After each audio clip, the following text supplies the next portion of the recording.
Bonsoir à tous et bienvenue dans le Grand JT. Tout de suite le sommaire. Consolider le système éducatif pour bâtir une réelle égalité des chances. C'est l'un des constats nécessaires du sommet de la mesure de l'impact mené par l'Impact Tank avec le Conseil économique, social et environnemental.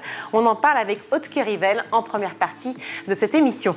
La sonnette d'alarme ne cesse d'être tirée en ce qui concerne l'enseignement des mathématiques en France. La Fondation 2100 fait partie des concernés par ce sujet. On en parle en seconde partie. Tout de suite, on fait un point sur l'actualité d'éducation du jour avec Adrien Fontenot.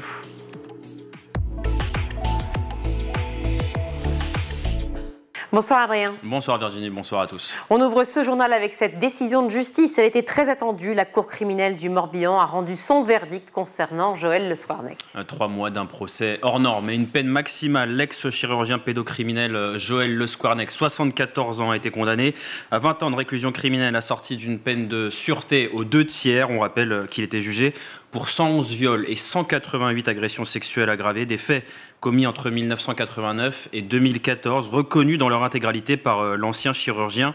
Joël Le Squarnec avait déjà été condamné en 2020. Il purge actuellement une peine de 15 ans de réclusion criminelle, déjà pour des faits de viol et d'atteinte sexuelle sur plusieurs victimes mineures. Une nouvelle condamnation donc, mais un simple chapitre dans ce long feuilleton judiciaire. 2 autres enquêtes sont encore en cours. La première pour tenter de trouver des victimes éventuellement non identifiées ou nouvellement déclarées de l'ex-chirurgien. La seconde, ouverte contre X, doit déterminer si des proches de Joël Le Squarnec étaient au courant des viols et agressions sexuelles. Et un mot de l'actualité internationale et la situation à Gaza avec ce témoignage absolument poignant recueilli par nos confrères d'RTL. Depuis plusieurs mois, elle se bat pour ses petits-enfants. Elle, c'est Fatima Kolab, une retraitée française, ancienne professeure à Gaza. Elle tente en vain de faire rapatrier ses 4 petits-enfants et leur mère bloqués dans l'enclave palestinienne. La situation se dégrade sous ses yeux et elle est malheureusement impuissante. Ça fait 3 ou 4 jours que je n'arrête pas de pleurer. Quand je vois les images, quand je vois les enfants brûlés, j'arrive pas. Et qu'est-ce que vous dit votre famille depuis le début de cette offensive? Que c'est trop dur et ils n'arrivent pas à manger. Mon petit-fils, il m'a montré une barre de chocolat. Il m'a dit, ça fait 4 mois que je l'ai, mais juste je la sens, je la mange pas. Et il m'a dit, si je l'ouvre, après il n'y aura plus rien. Ils ne mangent ces jours-ci que des lentilles. Ils n'ont plus de boîte de conserve. Depuis le 2 mars, il n'y a plus rien qui rentre. Ils mangent 1 fois par jour. Mon petit-fils, il a 17 ans, il n'a que la peau sur les os. Dès le 21 novembre 2023, j'ai commencé à écrire à la cellule de crise à Jérusalem. Ils me disent, ce n'est pas vos enfants directs. Mais moi, mon fils est décédé. Donc, ces enfants-là, je les ai vus naître. Moi, je considère comme mes enfants. Mais eux, ils m'ont dit, c'est vos petits-enfants, ce n'est pas vos enfants. Donc, on ne peut pas les faire sortir. Témoignage recueilli par Morad Djabari pour RTL. Gaza qui fait face à une crise humanitaire et une famine sans précédent, notamment après le blocus complet d'Israël sur l'entrée de l'aide humanitaire. Un blocage levé depuis hier et une aide encadrée par l'armée israélienne. Hier, justement, le ministère de la Santé de la bande de Gaza, administré par le Hamas, annonçait la mort d'un Palestinien et au moins 48 blessés après des tirs dirigés vers la foule qui envahissait un nouveau site de distribution d'aide dans la bande de Gaza. Retour en France et cette étude que nos confrères de France Inter ont pu consulter. Les filles sont meilleures que les garçons au lycée. Pourtant, elles sont toujours moins nombreuses dans les grandes écoles les plus sélectives. Ouais, c'est le triste résultat d'une enquête menée par 2 chercheuses. Elles se sont appuyées sur le parcours de 165 000 étudiants entre 2015 et 2023. Et le constat est sans appel, notamment en classe prépa.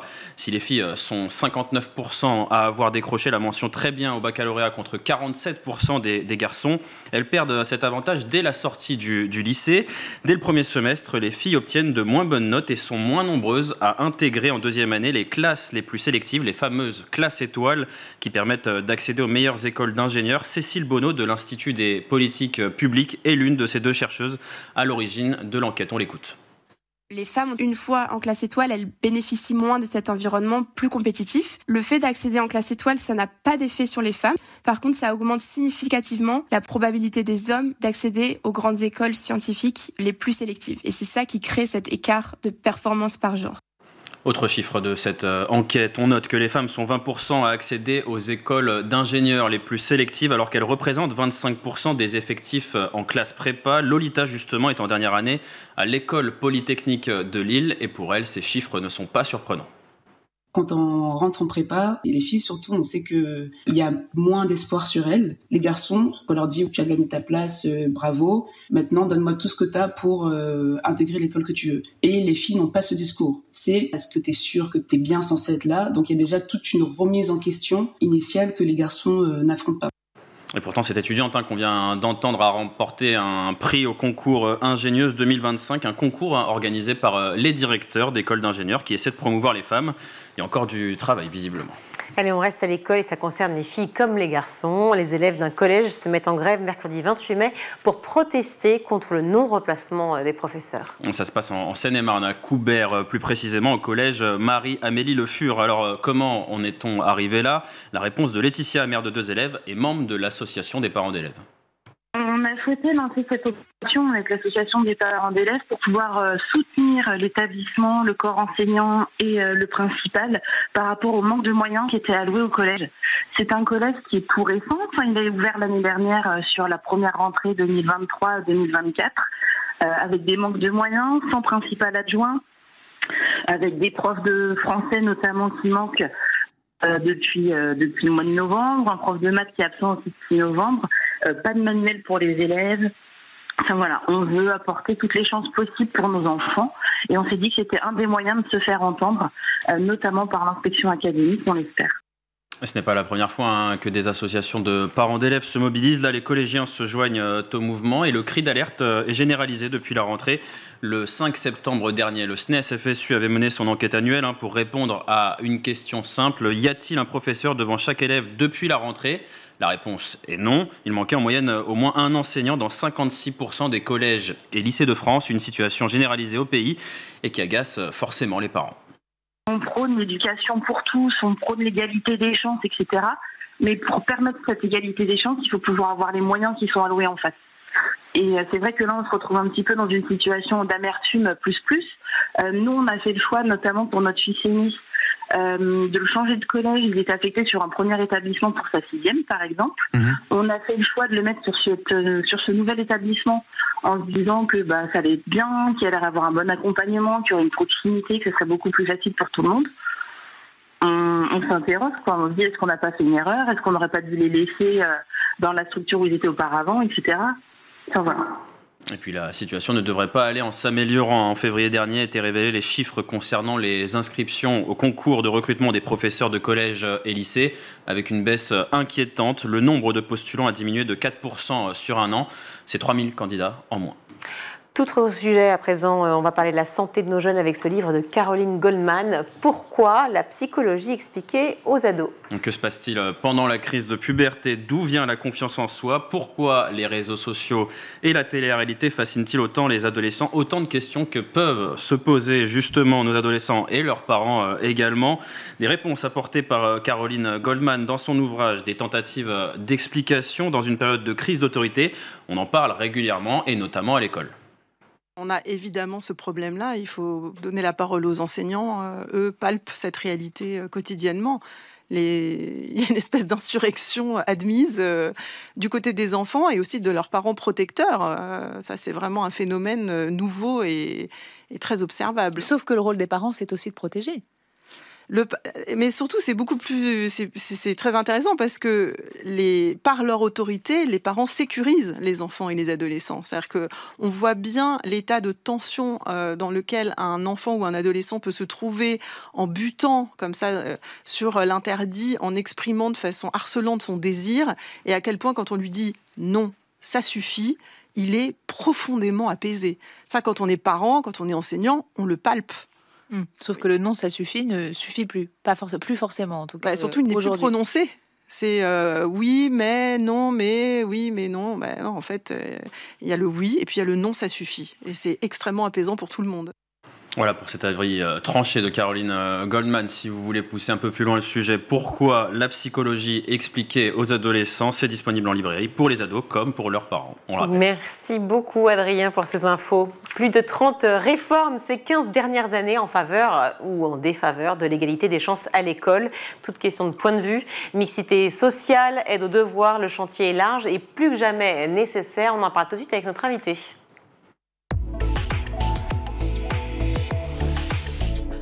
Pour en parler, je suis ravie d'accueillir Aude Kérivel. Bonjour. Bonjour. Merci beaucoup d'être avec nous. Vous êtes rapporteuse de ce fameux rapport donc, sur la mesure de l'impact, expert auprès de l'Impact Tank. Ce rapport s'ouvre sur une reconnaissance fondamentale. L'égalité des chances est un objectif républicain. C'est aussi l'objectif de l'éducation nationale. Mais pour autant, les inégalités scolaires persistent, continuent de persister, voire même s'aggravent malgré des décennies de réformes. On va en parler ensemble. Nombreuses sont les initiatives qui ont été portées, initiatives sociales, initiatives aussi de l'État, évidemment, de l'éducation. Encore faut-il qu'on en mesure l'impact. C'est toute la question, tout l'objet de ce fameux rapport, un rapport absolument formidable que vous avez sous les yeux, que vous avez rapporté effectivement, qui est assez dense, je l'avoue que j'ai épluché dans tous les sens, qui est formidablement intéressant. Je cite, « Évaluer, c'est rendre visible ce qui marche et surtout ce qui mérite d'être soutenu. Investir davantage sur ce qui marche et pas donc sur des politiques dont on ne connaît pas les résultats. » Aude Kérivel. Oui, en effet, pour rédiger ce rapport, on a fait un travail avec ma collègue Karine Mira qui était de recenser les politiques, les lois, les décrets, les circulaires qui visaient à lutter contre les inégalités de manière explicite. Donc on a pris tout simplement le gouvernement Sarkozy, puis Hollande, puis Macron. Et à chaque fois, les 2, 3, 4 ministres sous ces différents présidents. Et on a été regardé... 8 sous Macron, ministre de l'Éducation. Il y a 2 mandats. Oui. Donc on a été regarder toutes les réformes qui visaient à lutter contre les inégalités, à la maternelle, à l'école élémentaire, au collège, au lycée et dans les études supérieures. Donc déjà, ce recensement était intéressant parce qu'il montre qu'en effet... il y a une volonté affichée de lutter contre les inégalités de différentes manières. Et ensuite, on s'est posé la question des évaluations qui avaient pu avoir été menées sur ces différentes politiques. Donc on a été regarder les rapports de la Cour des comptes, les rapports d'évaluation scientifique portés par Sciences Po, le LIEP ou l'École d'économie de Paris ou d'autres laboratoires de sociologie ou d'économie. On a été regarder aussi les rapports du CNESCO ou de l'ADEP, enfin tout un tas de rapports afin de regarder quelles avaient été les évaluations qui avaient été faites, les méthodes qui avaient été utilisées et les résultats. Mais Aude Kérivel, juste pour bien qu'on comprenne, pour que tous ceux qui nous regardent comprennent, en quoi c'est vraiment primordial, finalement, d'évaluer justement les mesures, et évaluer l'impact de ces mesures? Parce que, alors déjà, c'est dans la loi, aujourd'hui, une politique doit être évaluée, doit être mesurée, et puis on fait des choix, il y a des objectifs, mais il peut arriver qu'une politique n'atteigne pas ses objectifs. Et donc, c'est quand même pas mal de le savoir. Et donc, pour le savoir, faut évaluer, il faut regarder les effets. Alors, il y a des méthodologies. On va essayer ce qu'on appelle l'expérimentation aléatoire, où on va essayer de regarder ce qu'il adviendrait si la politique n'avait pas été mise en place. Donc, on va comparer une population test et une population témoin.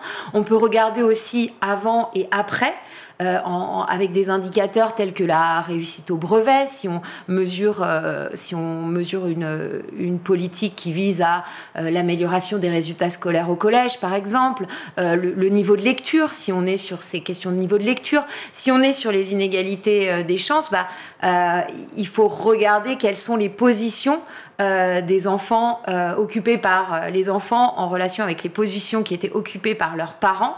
Est-ce que les individus sont en mobilité sociale ascendante? Est-ce qu'ils sont en mobilité sociale descendante? Est-ce qu'ils sont déclassés?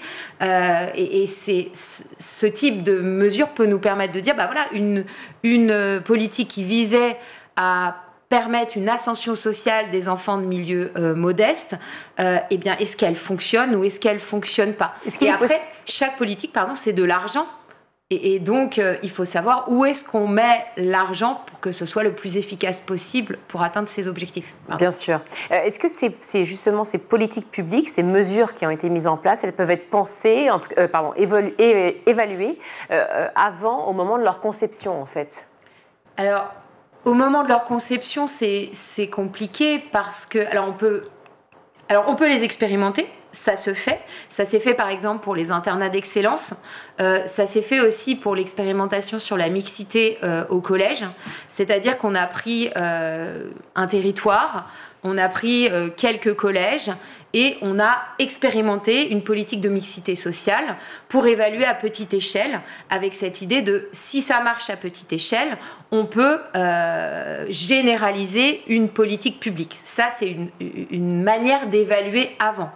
Ensuite, parfois, on va aller regarder ce qui se fait à l'étranger, mais il faut toujours faire attention à ça parce que c'est très compliqué d'exporter une politique étrangère dans un contexte qui n'est pas le même, où le poids du diplôme n'est pas le même, où la structure du monde du travail n'est pas le même, où l'école n'est pas la même, où les inégalités ne sont pas les mêmes, la structure de la société. Donc c'est toujours compliqué d'extraire de l'étranger quelque chose. En revanche, on peut expérimenter pour ensuite, une fois qu'on a mesuré les effets, possiblement généraliser, avant de généraliser tout de suite.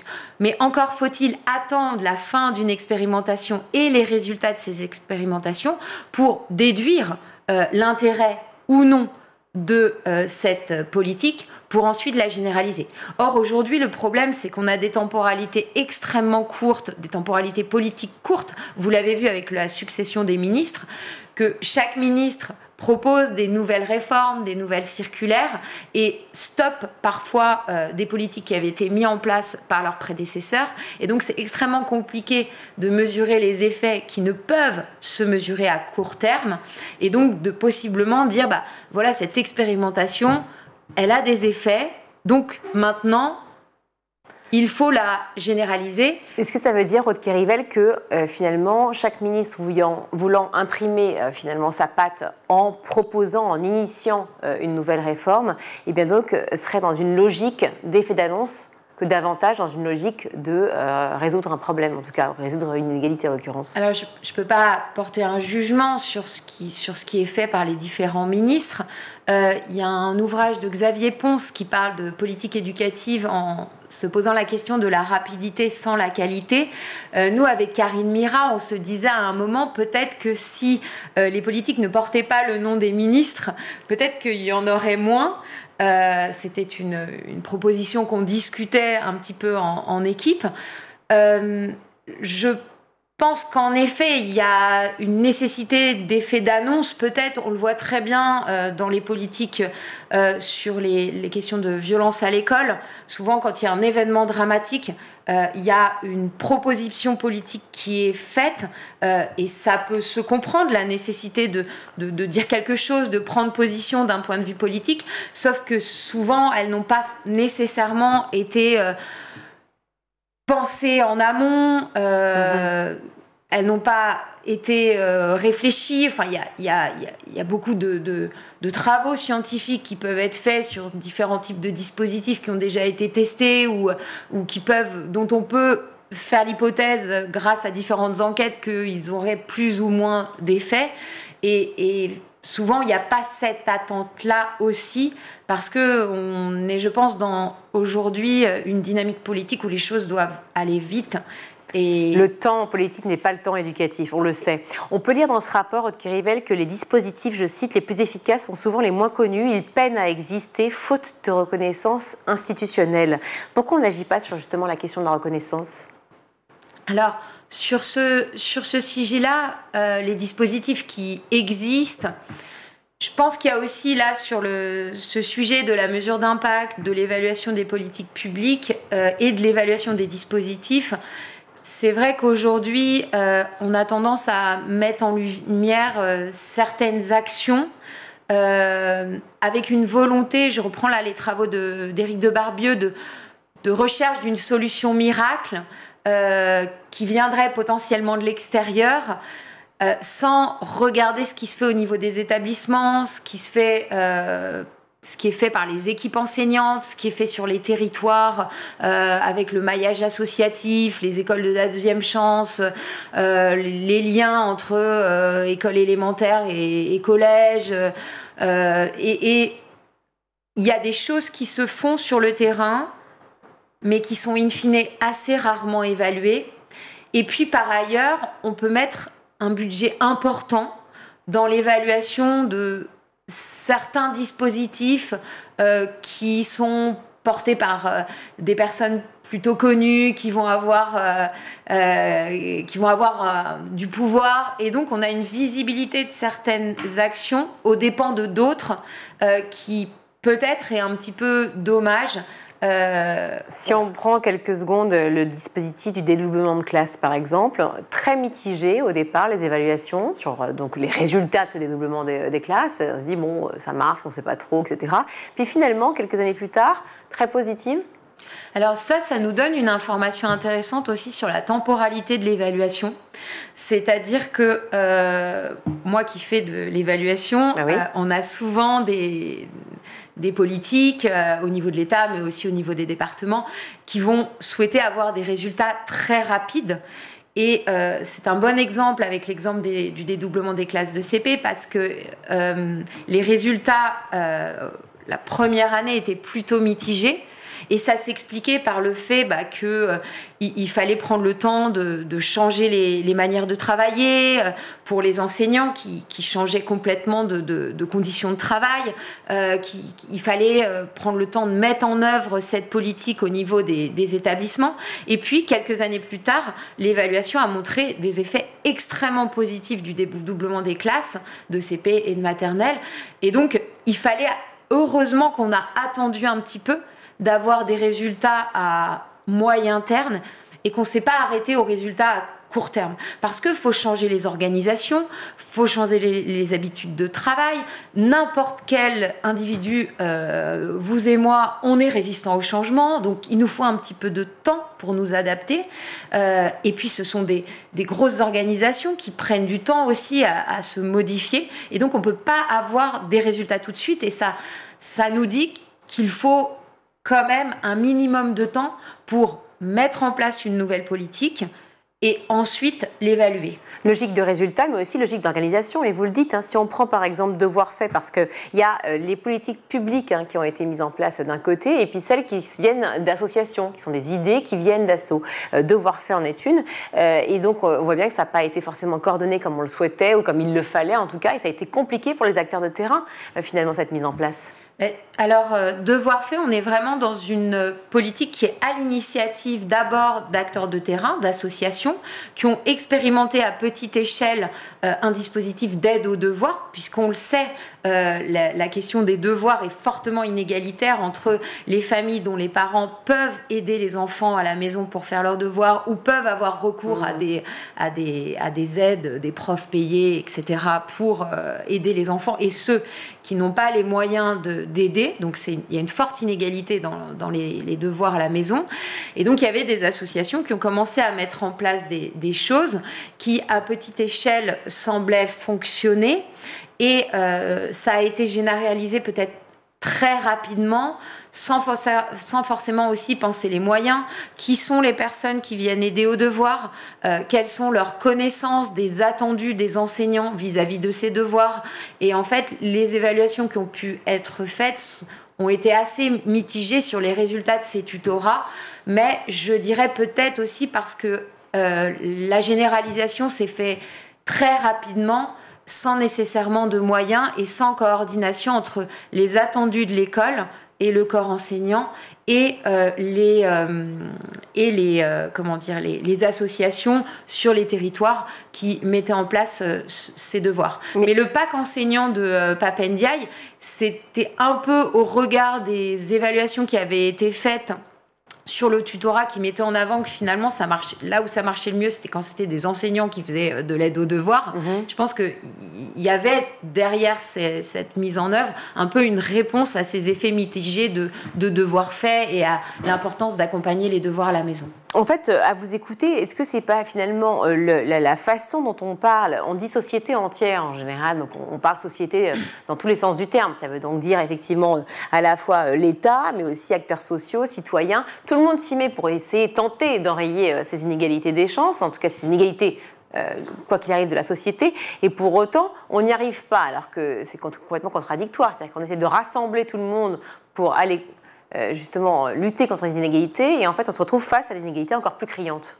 Là, il y a un très bon rapport qui a été fait sur tous les réseaux d'éducation prioritaire et l'évaluation de ces réseaux d'éducation prioritaire, qui avant s'appelaient les ZEP depuis les années 80. Zone d'éducation prioritaire. Voilà, depuis les années 80, il y a une forme de discrimination positive et des actions qui sont menées dans ces réseaux d'éducation prioritaire. Et il y a eu une évaluation assez critique récemment de la Cour des comptes. Et en même temps, dans cette évaluation, ce qu'il était dit, c'est qu'il n'y avait pas d'amélioration notable. Après, c'était assez difficile de généraliser à l'ensemble des quartiers prioritaires des politiques de la ville et des écoles qui étaient en réseau d'éducation prioritaire. Et en même temps, la situation ne s'était pas dégradée et peut-être qu'elle se serait encore plus dégradée sans les réseaux d'éducation prioritaire. Donc il y a aussi quand même une inconnue par rapport à certaines politiques et leurs effets, parce que le contexte change aussi. Aujourd'hui, vous parliez de communauté, de société autour de l'école. Il y a eu la mise en œuvre avec la NCT des cités éducatives, qui est un dispositif qui, au regard de l'évaluation, semble assez intéressant dans le sens où il y a à un moment donné sur un territoire la mobilisation de l'ensemble des acteurs qui sont autour de la jeunesse, c'est-à-dire pas uniquement l'école, mais aussi la collectivité, mais aussi les acteurs associatifs, pour essayer de lutter contre le décrochage, pour travailler sur les questions d'insertion, pour ces passages très spécifiques de l'école élémentaire au collège, du collège au lycée, avec cette idée que eh bien, l'école a besoin aussi de ce maillage avec les acteurs du territoire. Et puis je pense qu'en effet, je vais parler de mixité sociale, il y a en France, et l'ensemble des travaux du CNESCO, les travaux PISA ou de l'OCDE mettent en avant que les systèmes éducatifs les plus ségrégés sont aussi les plus inégalitaires. Et on a en France un système éducatif qui est de plus en plus ségrégué. Et là, on a des chiffres. Les travaux de Julien Grenet ou de Youssef Souidi mettent en avant le fait que les collèges sont de plus en plus ségrégés. Et ils mettent également en avant le fait que c'est pas une histoire de territoire, c'est pas que une histoire de territoire, et que ce qui fait que c'est extrêmement ségrégué, c'est le privé. Et donc, il y aurait... C'est ça le problème de financement aussi entre l'État, entre le public et le privé. Aujourd'hui, l'État finance à 75% les établissements privés, donc il devrait être en droit de demander aussi aux établissements privés de prendre leur part en tant que membres de la société française à cette politique de mixité sociale qui est l'un des points fondamentaux aujourd'hui si on veut œuvrer pour l'égalité des chances. Est-ce que l'État doit continuer à prendre part justement à ces établissements privés? C'est la question. Moi je dirais, s'il respecte les conditions en prenant une part de... Nous on mettait dans nos rapports... même si ça se discute, mais pour que ça soit simple, dire voilà, 20% d'enfants de milieu populaire par établissement, privé ou public, en moyenne à peu près, pas plus de 30%, pas moins de 15%, et les établissements qui ne respectent pas cette règle ne sont pas financés par l'État, puisqu'ils ne prennent pas leur part à ce projet de société et à ce projet de l'école républicaine égalitaire, et qui est cette volonté de mixité sociale aussi, qui est dans les bases de l'école telle qu'elle a été formulée par le Code de l'éducation. Une dernière petite question, puisqu'on parle de mixité sociale, et vous le disiez, ce n'est pas forcément en fonction des territoires, mais enfin quand même, il y a aussi ça, et j'aimerais qu'on en dise un tout petit mot, le temps de transport beaucoup plus long pour certains territoires, et donc des enfants qui sont aussi discriminés, ségrégés, comme vous le dites, des accès aux stages qui sont plus compliqués, des enseignants qui sont aussi par moments plus jeunes, donc moins expérimentés par nature, par définition, parce que faute d'années d'apprentissage, des parents aussi moins disponibles pour l'aide aux devoirs. Tout ça contribue effectivement à une égalité des chances. Tout à fait, mais on peut s'imaginer que ces territoires sont extrêmement ségrégés. Or, lorsqu'on regarde les données aujourd'hui, on a les IPS des établissements qui nous permettent de voir que finalement, il y a peu de distance entre établissements ayant des IPS extrêmement différents, et ce serait possible. S'il y avait une réelle volonté politique, ce serait possible de faire plus de mixité sociale dans les établissements. Je voudrais parler aussi juste quelques instants sur les enfants en situation de handicap. J'allais y venir, merci beaucoup d'en parler. On n'a plus que 30 secondes. Les enfants en situation de handicap, c'est-à-dire qu'aujourd'hui, pour moi, la mixité sociale, c'est aussi l'accueil de ces enfants en situation de handicap.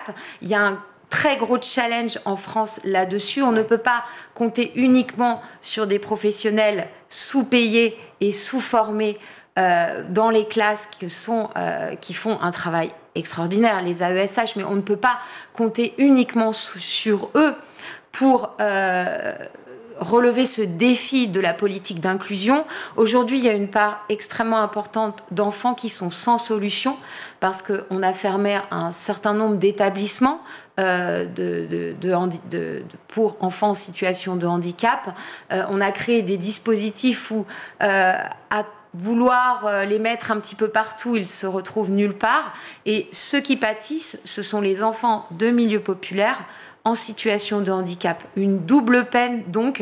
Et il y a aussi une question d'inégalité au travers de cette question du handicap. Bien sûr, on sait beaucoup trop malheureusement. Merci beaucoup Aude Kérivel d'être venue sur le plateau du Grand JT nous parler de ce rapport proposé, initié par l'Impact Tank, rapport sur la mesure de l'impact et notamment sur l'inégalité des chances. Merci beaucoup. Merci beaucoup.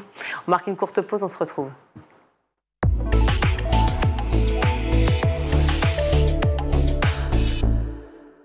De retour dans le Grand JT, je suis ravie d'accueillir Fabienne Goubaudiman. Bonjour. Bonjour. Merci beaucoup d'être avec nous. Vous êtes membre du comité de la Fondation 2100.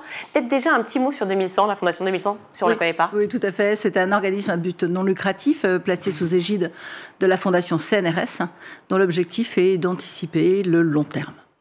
CNRS, justement, on va parler sciences aujourd'hui et particulièrement mathématiques, avec une situation préoccupante. Ce n'est pas la première fois qu'on en parle. Tout le monde alerte sur le sujet, notamment avec les différentes études PISA et TIMSS. Effectivement, le niveau des élèves français, alors dans le monde en général, mais français en particulier, en Europe aussi, français en particulier en mathématiques décline depuis plus de 30 ans. Clairement, on était avant-dernier, je crois, il y a 2 ans, il me semble, dans l'avant-dernière étude. Ah oui, c'est ça. Avant-dernière étude PISA, voilà. Donc en 2018.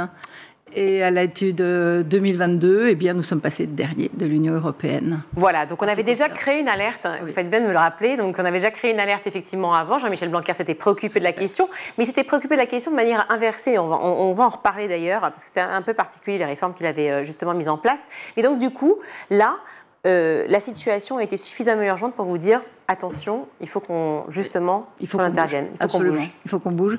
Et ça devient d'autant plus urgent que non seulement nous sommes derniers de l'Union européenne, ce qui en soi, c'est l'Union européenne, mais nous sommes aussi derniers de l'OCDE. Donc de l'ensemble des pays de l'Organisation de la coopération et du développement économique. Ça veut dire que quand même nous avons sérieusement dégradé, et ce qui est un petit peu contre-intuitif compte tenu du nombre de médailles Fields que la France par exemple détient dans le domaine de la recherche en mathématiques, avec des personnalités comme Villani, etc., que nous connaissons tous.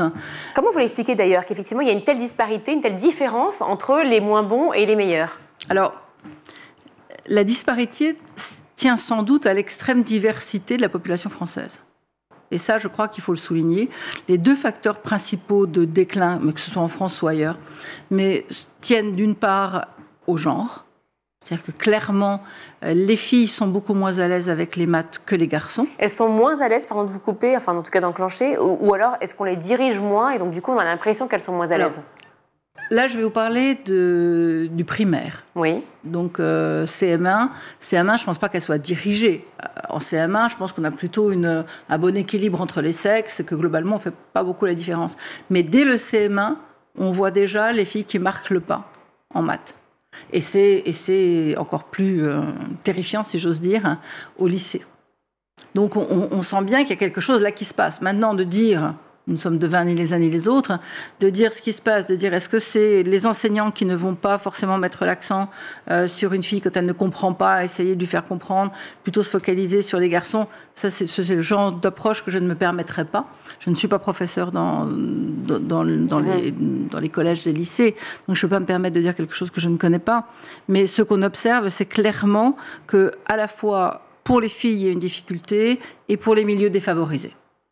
Ce qui veut dire qu'on a un double clivage. Donc l'inégalité des chances dont on parle depuis le début, qui est un vrai... l'éducation nationale a pour mission, justement, d'enrayer cette inégalité des chances, ces inégalités des chances. Aujourd'hui, on le voit notamment à travers les mathématiques. Vous parliez de l'OCDE, donc E pour économique.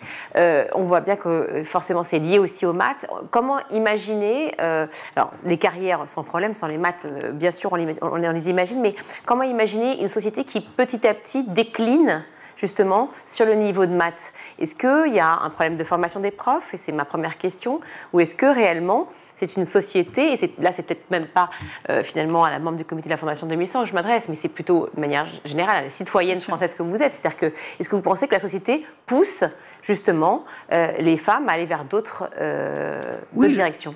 Alors, j'ai la faiblesse de croire, il se trouve que je me suis très longtemps préoccupée de la cause féminine en France, sans être féministe moi-même, mais simplement pour essayer de comprendre ce qui est en train de se passer.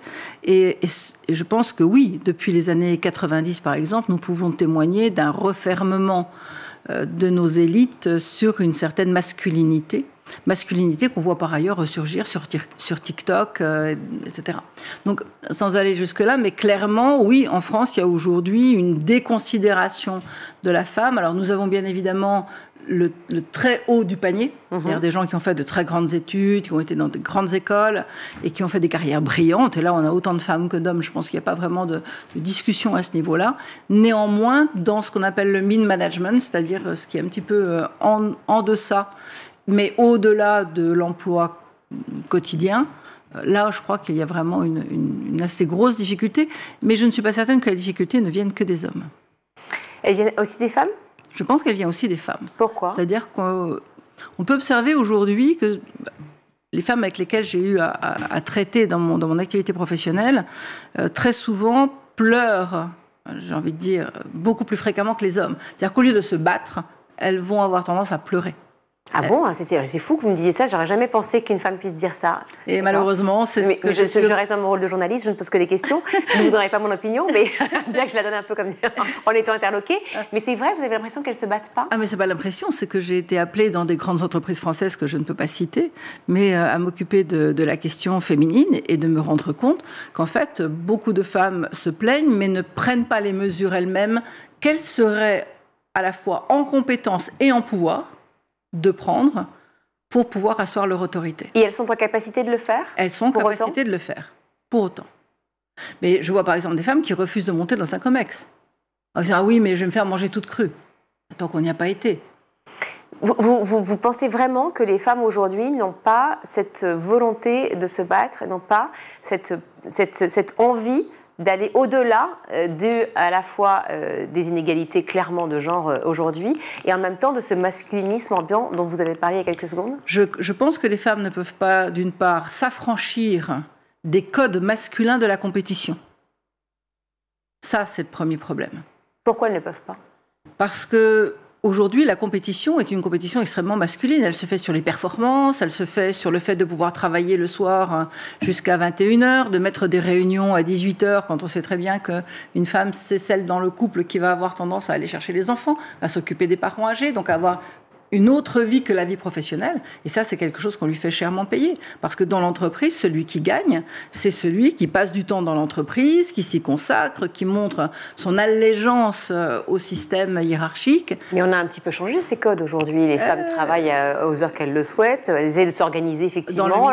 L'homme, maintenant, avec justement les congés paternité et autres, arrive aussi à faire des tâches ménagères. Enfin, je veux dire, il y a une sorte de répartition. Vous avez tout à fait raison dans le mid-management. C'est pour ça que je vous parlais tout à l'heure de cette ségrégation qu'il y a. C'est-à-dire qu'on a cette vaste masse du mid-management, c'est-à-dire des femmes qui sont, on va dire, à partir de chefs de service jusqu'à sous-directeurs, qui ont une relative liberté, et là, ça se passe relativement bien. Au-dessus, par contre, quand il faut passer le fameux plafond de verre, ça devient beaucoup plus compliqué. Un plafond de verre, mais dont vous dites que, excusez-moi, je reviens parce que vraiment, c'est la première fois que j'entends ça, c'est un plafond de verre qui a été, pour vous, finalement, érigé et maintenu par les femmes. Je pense que beaucoup de femmes ne sont pas prêtes à faire l'effort que demandent ces fameux codes masculins. C'est-à-dire qu'une femme, comment voulez-vous qu'elle se débarrasse du fait de s'occuper de ses parents quand elle est en fin de carrière, vers une cinquantaine d'années? Que ses parents, qui l'ont eu par exemple vers 30 ans, ont donc dans les 70-80 ans. Elle va devoir s'occuper d'eux. Dans le couple, c'est la femme ou c'est l'homme qui va s'occuper des parents âgés? C'est la société qui veut ça. C'est pas la... Ça serait la société. C'est la question que je vous pose. C'est la société qui a. Est-ce que c'est la société? Enfin, est-ce que vous ne pensez pas que c'est la société qui a justement organisé les choses de manière à ce que les femmes se retrouvent un peu dans cette situation-là et justement essaient de s'en départir depuis quand même quelques années? Alors, je ne suis pas sûre que ce soit la société. Ce que je pense, c'est que c'est notre vision du monde, ce qu'on appelle dans notre langage les paradigmes. C'est-à-dire que la manière dont vous voyez le monde vous pousse à accepter cette vision et à agir selon les codes de cette vision. Mais si vous décidez dans un foyer, par exemple, que finalement c'est la femme qui va voyager, qui va avoir une activité professionnelle débordante et que l'homme, au contraire, va rester plus sédentaire, va aller chercher les enfants à l'école, etc., vous observerez très rapidement la plupart de vos amis autour de vous qui vous regardent un petit peu bizarrement et qui vont finalement aller demander à votre mari « Mais pourquoi est-ce que c'est toi qui fais la vaisselle et que c'est pas ta femme ?» Pour changer d'amis, hein. Ah oui. Je suis d'accord. Clairement, il faut peut-être changer de regard aussi. Il faut complètement changer de regard. Et c'est à ça que s'intéresse la prospective.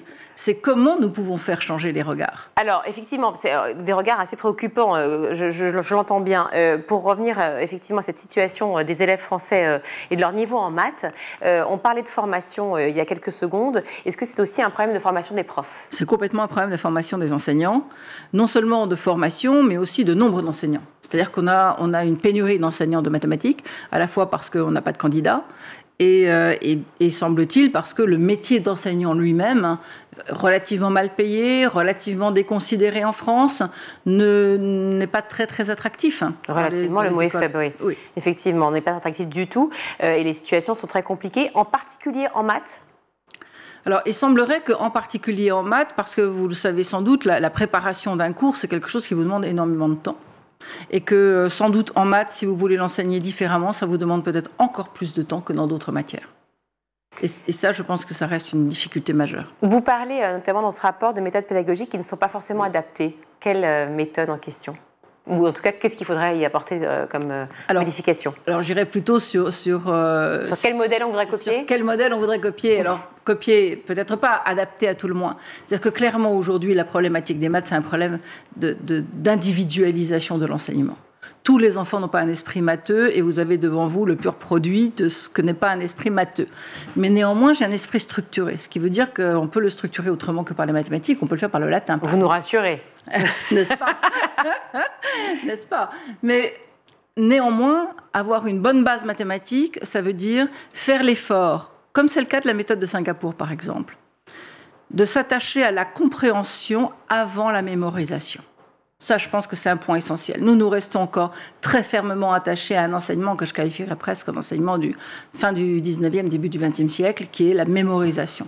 Alors, je sais que c'est un sujet très délicat, il faut éviter de trop le toucher, mais néanmoins, comprendre avant de mémoriser, ça semble quand même une des bases, et c'est une fois encore ce qui fait le succès de Singapour, qui est donc en tête de tous les rankings de PISA ou de TIMSS. Le deuxième aspect, c'est inclure la picturalité. C'est-à-dire qu'un concept mathématique, c'est quelque chose de compliqué. Donc, quand vous commencez avec des objets, manier des objets, que vous comprenez que les objets, ils ont des relations, entre guillemets, mathématiques. Ensuite, vous passez à des dessins, notamment ce qu'on appelle les modèles barres, qui vont vous permettre de comprendre, en fait, l'essence de la mathématique, c'est-à-dire l'essence de l'opération elle-même. Alors, après, il suffit juste de substituer des chiffres, des lettres, des symboles, et ça y est, vous êtes déjà dans les maths. Nous, on n'a pas cette progression. Quand on a débuté notre échange, vous nous avez dit clairement que, effectivement, c'est une réalité, que déjà en 2018, il y avait une alerte sur le niveau des élèves français en mathématiques. C'était déjà le cas aussi bien avant. Oui. Pour autant, Jean-Michel Blanquer est arrivé en 2019 avec une nouvelle réforme, la réforme des lycées, et donc moins de maths, en tout cas pas dans le socle, pas dans le socle commun. Est-ce que ça a été aussi une lente mais terrible dégradation effectivement du niveau des élèves? Il est clair que vous avez aujourd'hui une génération qu'on a tendance à qualifier d'alien generation, c'est-à-dire une génération E.T., une génération extrêmement différente des générations précédentes, qui rechigne à la pénibilité, clairement. Et les mathématiques, ça reste quand même très très compliqué, complexe, il faut faire un effort Beaucoup mental. disent, excusez-moi, mais que c'est extrêmement ludique au contraire, à partir du moment où on les comprend. Oui, à partir du moment où il les comprend. Oui, mais enfin, comme le dans problème, tout. c'est de les comprendre. Comme dans tout. Mais comme dans tout, je suis complètement d'accord avec vous. Oui. Le problème, c'est de rentrer dedans. Et nous, là où ça pêche, c'est de rentrer dedans. On voit bien qu'une fois rentré dedans, on produit des villanies, donc c'est pas un problème. Mais le problème, c'est de rentrer dedans. Et là aujourd'hui, c'est vraiment là qu'on pêche. Donc les méthodes Blanquer, en limitant le nombre d'heures d'enseignement des mathématiques, a permis à une certaine population de ne plus faire de maths et de ne plus faire cet effort. Et je ne vous cache pas, j'ai eu la chance de faire la plus petite des grandes écoles, mais je n'aurais jamais pu y rentrer si on ne m'avait pas imposé les maths jusqu'à ce que je sorte du lycée. Bon, rassurez-moi, parce que je ne voudrais pas faire une conclusion trop hâtive, mais la génération Z qui ne veut pas trop travailler, qui rechigne à la pénibilité, et les femmes qui stagnent à leur plafond de verre et qui ne veulent pas lutter, est-ce que j'ai mal compris ? Vous n'avez pas mal compris, mais je crois qu'au contraire, il faut le prendre dans un sens très très positif. C'est qu'on est en train de changer de système, on est en train de changer de monde, changer de paradigme, et c'est ça qui fait tout l'intérêt de la prospective et d'étudier ce qui est en train de se passer. Nous sommes en plein milieu d'une transition sociétale extraordinaire. Simplement, il ne faut pas perdre de vue un certain nombre de repères, et notamment le fait que notre souveraineté nationale en technologie, elle est attachée à notre niveau en mathématiques. Mais pour le reste, ça veut certainement dire qu'on va désormais faire des maths autrement. Ça, c'est une bonne nouvelle. Merci beaucoup, Fabienne Goubaudiman, d'être venue sur le plateau du Grand JT. Je rappelle que vous êtes membre du comité de la Fondation 2100. Merci. Merci à vous, merci à School TV. Tout de suite, on va retrouver le meilleur de School TV avec le ZAP.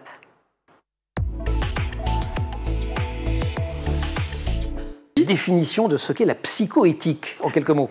C'est un concept que j'ai forgé quand je me suis rendu compte à l'écoute des patients et des gens finalement depuis 25 ans qu'il y avait une éthique qui est à l'intérieur de l'être humain, qui en fait est l'éthique qui préside au déploiement de l'énergie vitale en nous. C'est-à-dire, si on respecte ces principes, on va être épanoui et dans la joie. Si on ne les respecte pas, on ne le sera pas. C'est vraiment ce qui construit la vie. Non, il y a par ce qu'on appelle opposition parfois à ce des qu'il a dissonances détruit. cognitives ou des choses comme ça, on n'est pas bien, quoi. C'est ce qui construit la vie par opposition à ce qu'il a détruit. Et ça, c'est utile dans toutes les relations, quels que soient les domaines. Ça peut servir à tout le monde et ça doit, pour nous, s'enseigner dès le départ, donc dès les petites classes. Donc maintenant qu'on a la possibilité d'avoir des cours d'empathie, on s'est dit peut-être effectivement aussi bien les enseignants que les parents ont besoin d'avoir une méthode qui tienne compte de cette éthique-là. Sauf que si vous avez bien compris toutes les deux, l'empathie, c'est de se mettre à la place des autres, mais pour commencer, il faut d'abord se comprendre soi-même, comprendre ses propres besoins. C'est ce que vous venez de dire, au fond. C'est ça, comprendre parce qu'on a un fond commun des besoins qui est commun à toute l'humanité. Et l'idée, c'est de revenir à ce fond commun pour pouvoir ensuite comprendre les spécificités. Donc on a, à partir de ce fond commun des besoins humains, qu'on explique là dans le livre, comment on les ressent en nous, comment on peut constater que c'est les mêmes besoins finalement chez tout le monde, comment à partir de là, chacun est spécifique. Et cette plongée sur le fond permet à ce moment-là d'être en contact pour comprendre l'autre et vraiment se mettre à sa place sans oublier de se mettre à notre propre place tout autant. Pourquoi c'est essentiel justement de montrer cette diversité d'acteurs ? Quel enjeu à l'égard du citoyen ? L'enjeu, c'est ce que vous avez dit tout à l'heure, c'est le lien. Il faut reconnecter les Français à leur agriculture et au monde agricole parce que depuis le Covid, ils s'intéressent beaucoup plus à leur alimentation. Pendant le Covid, ils se sont retournés vers leur alimentation, donc vers leur agriculture. Ils allaient beaucoup dans les exploitations. Certains qui étaient proches des exploitations, qui vendaient de la production, ils y allaient. Bon, maintenant, ils sont repartis. Mais il y a cette... c'est un des seuls secteurs en France qui a été majoritaire, l'agriculture, et qui est minoritaire aujourd'hui. Avant, c'était... il y a des années, c'était un secteur prépondérant. Aujourd'hui, c'est toujours un secteur important, mais en termes de population active, c'est 3% de la population. Donc, voilà. Et pour rebondir sur vraiment l'enjeu de reconnecter les Françaises et les Français au monde agricole, un chiffre quand même que je pose là, c'est un enfant sur 4 qui ne sait pas qu'une frite est issue de la pomme de terre en France. Et 87% qui ne sauraient pas identifier une betterave. Attendez, je vais arrêter la mission là. Un enfant sur 4 qui ne sait pas qu'une frite est faite à base de pommes de terre. Enfant de quel âge? Parce que là, je commence à avoir peur, c'est vrai. Ça pique, exactement, ça pique. Et du coup, là, on s'est dit qu'il y a quand même un enjeu. Ça m'a écorché l'oreille. Vraiment de les reconnecter. Et donc là, on peut faire aussi le lien avec l'alimentation. C'est peut-être le truc qui bouffe le plus. On a tous les mêmes enfants et ils savent pas que c'est issu d'une pomme de terre. Exactement. Le problème, c'est qu'il y a aussi un changement des habitudes alimentaires qui s'est opéré notamment au cours du XXe siècle. Les Françaises et les Français cuisinent beaucoup moins. On consomme plus de produits ultra transformés. Donc tout ça, petit à petit, les éloigne aussi de plus en plus de la réalité agricole, du monde agricole. Grégoire, je rappelle que vous êtes le fondateur et le CEO de Mister Arthur. Alors Mister Arthur, vous allez la présenter bien mieux que moi, un outil effectivement pour passer du numérique un petit peu addictif et notamment l'utilisation des réseaux sociaux de nos enfants à un numérique beaucoup plus actif et surtout au service de l'éducation. Qu'est-ce qui vous a poussé à créer Mister Arthur et surtout qu'est-ce que ça fait ? Alors j'ai eu des enfants il y a quelques années et j'ai passé beaucoup de temps dans les salles d'attente chez le pédiatre, comme beaucoup de parents. Et j'ai vu des enfants scotchés à des tablettes ou à leur téléphone, même à des téléphones même très jeunes, à des enfants de 4, 5, 6, 7, 8 ans. Et essentiellement, ils passaient du temps sur des contenus type des shorts, des jeux vidéo addictifs. Et donc j'ai commencé à creuser le sujet. Et je me suis rendu compte que la situation était assez préoccupante. Non seulement en termes de temps passé, mais aussi par rapport à la qualité des contenus qui sont consommés par les enfants. Donc j'ai interrogé 350 familles et c'est comme ça que j'ai eu l'idée de Mister Arthur, donc une application qui est positive et éducative. Concrètement, qu'est-ce que ça fait ? Alors concrètement, le principe c'est que ça reste quand même une application de contrôle parental. D'accord. Donc les parents vont fixer une limite de temps d'écran total quotidienne, mais dans ce temps d'écran, il y a un temps éducatif qui est obligatoire. Donc, par exemple, ils vont fixer une limite de 2 heures de temps d'écran, dont 1 heure de temps éducatif que l'enfant va devoir réaliser, soit sur des applications éducatives comme Duolingo, soit avec notre prof virtuel qui s'appelle Arthur et qui les aide à réviser, à apprendre des choses. Voilà. Nathalie, quand vous rencontrez à la fois ces questions d'empathie, la psychoéthique, vous êtes enseignante. Oui. Et vous vous dites à un moment donné, tiens, ça c'est génial, ça peut aider à la fois dans mon enseignement, dans mes établissements, vous avez dirigé des structures. Oui. En quoi ça fait écho ? Alors ça fait écho parce que d'abord on se connaît depuis très longtemps en fait avec Cécile, et Cécile m'a toujours dit, tu sais, tu t'en rends peut-être pas forcément compte, mais finalement tu fais de la psychoéthique, et c'est pour ça aussi qu'au sein des institutions ça fonctionne, et au sein aussi des cours que tu peux dispenser ça fonctionne, et pourquoi tes élèves interagissent. Vous êtes une Madame Jourdain de la psychoéthique, mais alors qu'est-ce qui lui permet de dire que vous faites de la psychoéthique ? C'est une certaine façon de vous adresser aux élèves, c'est une certaine façon de... Alors on l'a développé dans le livre, et c'est la raison pour laquelle on a suivi en fait cette structure. Nous, on a suivi une structure en 5 étapes. D'abord, se comprendre, et finalement, c'est très essentiel de pouvoir identifier les émotions et de savoir exactement ce qui se passe au moment où ça se passe pour soi, et on peut comprendre l'autre. Ensuite, il est essentiel d'instaurer une très bonne relation en fait avec ses élèves. Donc, c'était important aussi de pouvoir entrer en relation et savoir comment on entrait en fait en relation avec ses élèves. Essentiel aussi de se respecter. La question de l'autorité était pour nous, avec Cécile, une question essentielle. Parce que l'empathie, ça n'interdit pas l'exercice d'une forme d'autorité, mais l'autorité n'est pas l'autoritarisme. Et ça, vous expliquez très très bien comment on fait pour faire la part des choses. Exactement. Pour nous, l'autorité, c'est une autorité naturelle qui passe par le charisme et par la présence. Voilà. Et puis tout cela, quand on est bien aligné, nous permet de nous estimer, et pour enfin s'épanouir, qui est le dernier chapitre qu'on a beaucoup travaillé en fait avec Cécile, et qui est une manière, et c'est aussi le but, d'entrer en joie, et c'est très important de pouvoir enseigner avec cette joie et de transmettre cette joie parmi nos élèves, et en même temps pour l'enseignant. Alors comment on dessine justement l'événement pour que ce ne soit pas une continuité, si je puis dire, de la plus grande ferme de France, du Salon de l'Agriculture ? J'imagine que vous l'avez voulu différent. C'est l'occasion peut-être de montrer plus de choses, plus de coulisses, peut-être sur site au final, Déjà, le format est complètement différent dans le sens où on va à rebours du Salon de l'Agriculture. Ouais. Donc là, c'est pas les fermes qui montent sur Paris, c'est vraiment le but, c'est que ce soit le grand public qui se déplace sur les exploitations. Ouais. Donc c'est complètement différent dans le sens où c'est extrêmement immersif. Ils sont sur place. Et la deuxième chose, c'est le thème qui différencie aussi, c'est que tous les ans, on choisit un thème. Donc 2025, le thème, c'est mieux expliquer l'agriculture pour mieux consommer. L'année dernière, on avait fait une consultation citoyenne pour justement avoir une éducation à l'alimentation, comment améliorer l'éducation à l'alimentation. On avait posé une question sur les réseaux sociaux, comment mieux consommer, éduquer et sensibiliser nos enfants à mieux manger, à mieux se nourrir. Et on a eu 80 000 personnes qui ont répondu à cette consultation. Déjà, ça a orienté, si vous voulez, les journées nationales. On continue sur cette thématique-là, mais on l'élargit. C'est-à-dire, on dit comment mieux comprendre l'agriculture. Il faut que chaque participant, les sites qui ouvrent, fassent un effort de pédagogie, d'explication, pour dire on vous aide à mieux comprendre l'agriculture, pour qu'après, vous fassiez un choix en connaissance de cause pour votre alimentation. Parce qu'aujourd'hui, le contrôle parental classique, il est plutôt voué à l'échec. C'est le constat que vous avez fait. Oui, en fait, il a toujours été en échec. C'est des solutions qui sont uniquement basées sur la restriction et qui n'ont aucun égard, en fait, pour la qualité du contenu qui est consommé. Donc, les conséquences, en fait, c'est qu'il y a des négociations entre les parents et les enfants qui sont incessantes. Il y a 7 parents sur 10 qui avouent se disputer tous les jours à cause du temps d'écran. Ouais. Donc c'est toujours je veux plus, je veux plus.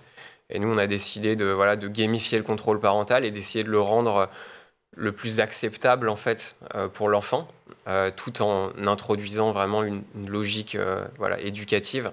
Parce que on passe du temps sur les écrans, toute notre vie, on va passer du temps sur les écrans. Et l'objectif, c'est d'avoir une maîtrise, en fait, de ce qu'on consomme et des contenus qu'on consomme. On se dit que c'est une idée absolument géniale qui pourrait être intégrée sur les appareils iOS, Android, sur les tablettes aussi des jeunes, etc. Est-ce que vous n'avez pas peur, justement, qu'on vous prenne l'idée, quelque part, que les grands constructeurs puissent s'inspirer de ce que vous faites? C'est la première question que je me suis posée avant de lancer le projet. Et en fait, en faisant une analyse du positionnement en fait, de ces constructeurs, en fait, ils ne peuvent pas le faire. Pourquoi? Parce qu'ils ont un devoir quand même d'impartialité par rapport à tous les créateurs d'applications. Donc, ils ont des stores.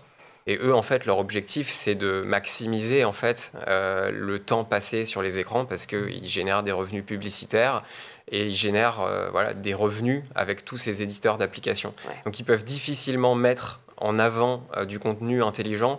Merci à toute l'équipe. C'est la fin de notre émission. En régie aujourd'hui, la réalisation, c'est Alice Pitavi, le son Thibaut Gorille-Lafont, le maquillage Laure Audemont, Laura Girard et Emma Ferré à la rédaction, Adrien Fontenot, journaliste aussi sur l'émission aujourd'hui. Merci 1000 fois d'avoir été avec nous. On se retrouve bien entendu demain pour une nouvelle émission. Ciao.